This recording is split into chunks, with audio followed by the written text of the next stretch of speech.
Good morning everyone! Welcome back to my channel! It's me again, Jenny. So for today's video ay share ko lang sa inyo na nanonood ako ng video na ay patuloy natin panoorin na ang video ni Pinoy in Equatorial Guinea. So ngayon nasa pang third video na ako. So maraming salamat ha. Bibilang sila ng pera. Huwag po kayo mag-alala. Bibilang sila ng pera. Kasi maano yan, di ba na nasa may ano pa kayo? Nagkatrabaho pa Nasa kayo? ako nasa ganyan natin sila ka-love na video. So tapusin. So Hindi siya hinaan natin. gastos. Kaya nung nag-retiro siya, marami siyang pera. So pag ako nanood, medyo matagal talaga ako kasi tinatapos ko yung video at saka hindi ko ini-skip yung mga ads. Kaya ngayon anong oras na nandito pa ako sa pang third na video. Tapos dito, doon naman ako manood kay Cinco Filipino. Makikita niyo yung makikita niyo yung comment ko doon sa mga video nila. Char, fan ako ng Pinoy in Equatorial Guinea.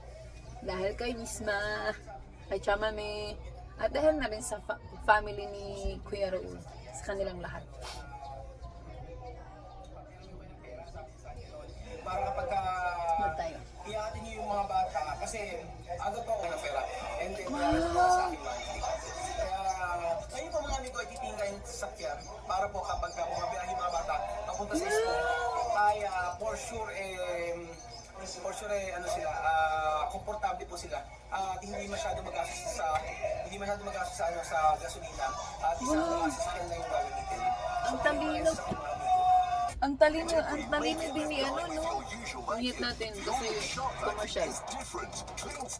Wow, ang talino talaga ni Kuya Raul. Imagine mo, naisip niyo yun.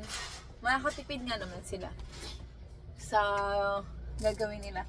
So yun guys, nasa commercial pa tayo. So yun, nakita ko yung video kanina, yung una ko napanood yung papunta sila sa saan ba yun? Sa magpapa-enroll. Wait lang. So, Pinoy in Equatorial Guinea.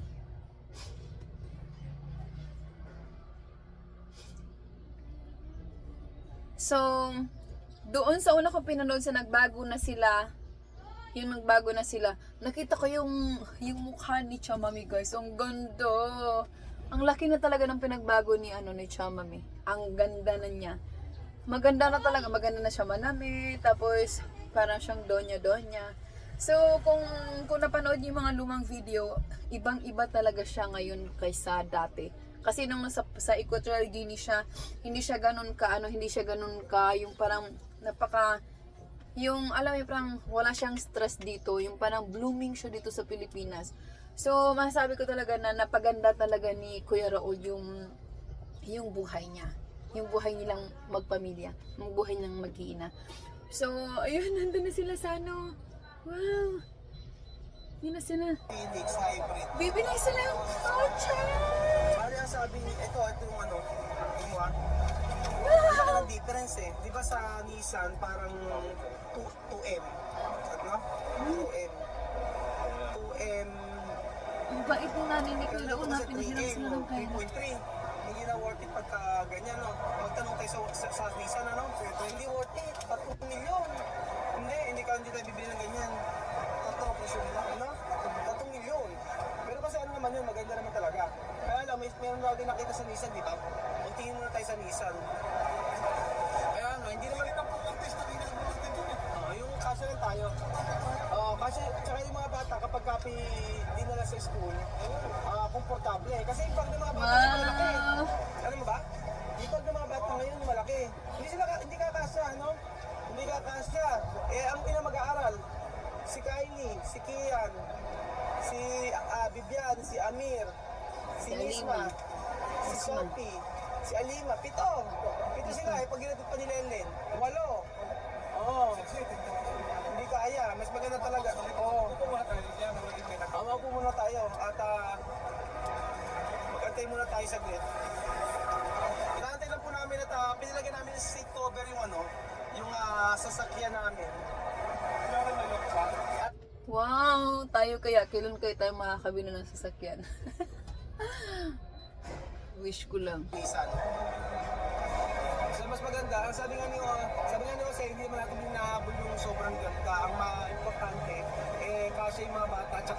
komportable naman. Kasi pinagbasihan ko siya, nasa halagang yung super Gambia niya na automatic, nasa 3.3 million. Oh! Mahal! Oo, pero yung meron silang GL Gambia na aabot lang na manual to ha, 2.2. 2.2 manual. Sa Nissan, meron ako nakita parang yung premium na yun. Automatic na yun. Kaya po, balikan ko po yung mamaya mga amigo kung ano po yung mabibili natin o makikita natin na mas okay. Para po sa para po sa sasakyan ng mga bata pasok po sa Bustay University Philippines. Ang bait talaga ni Kuya So Raul. ito po yung presyo niya mga amigo. Nasa 3.3 tapos 3.2, 2.9. Yan. Wow, ang galing! Ambulansya, may ambulansya, oh. Ambulansya 1.5. Okay, oh. Ano? Ambulansya, okay siya mag-drive. Eto, Hilux. Hilux. 1.3. Ganda nito, oh. Hilux 1.3? 3 million po mga... Mahal! Nakakit ng bundok. Pero kung komportable na Kahit siya. na 3, wala tayo nun. Diba? 1.3 pa kaya. Ito, oh. Oh, ayan. Ito kaya. O siya, sigurado kasyang-kasya kayo dyan. Ang bilis! Kasya. Saan ba? Ayan o, kasyang-kasya kayo dyan, oh. Police Si car. Nisma, si Alima, si Sophie, si Chamame. Pakita natin dito kung di makahulog. Pwede siguro na. Pwede ba binito? Police car. Kasi likod yung Oo. Kasya-kasya si Chamame rito, no? Kung di ako mawawa-ang-wang. Mute 2 natin. million. So, paabot ang Nakakatuwa, no? Ang bait ng ang bait ng bait ng biyana ni Kuya Raul. Isipin mo, pahiramin siya ng pera pambiling sasakyan. Saan kayo makakahanap ng ganyang biyenan? Di ba? Karamihan kasi sa biyenan. Ewan ko lang ha, kasi wala pa naman akong biyenan. Hindi pa naman ako nakapag-asawa. So, tanda kong to, hindi pa ako nakapag-asawa. So, sa karamihan kasi yung iba nagpapatulfo dahil sa biyenan, yung iba nagkakahiwala dahil sa biyenan. Pero itong biyenan ni Kuya Raul, mukhang napakabait talaga ng biyenan niya si Mami Eden. So, ayan, tapos na akong manood. Ayan, tapos na tayong manood. Full watch ako sa video niya ngayong araw na to. Actually, lahat ng video na is na full watch ko. May kita yan dito sa history ng cellphone ko. Ayan. History ng cellphone ko. Ang history ng cellphone ko. Okay. Pinoy in Equatorial Guinea. Ayan, may kita niyan. Full watch ako dito. Ayan. Yan, naka-full watch ako niyan. Yan, full watch ako dyan. Namumula yan. Namumula yan. Talagang yan. Naka-notification yan. Pero pag nag-live, hindi nag-pop up. Pag nag-live, hindi siya nag-notify. So, yan. Puro talaga yan, red na red talaga yun. Ganyan ako kasulid. Sana all solid.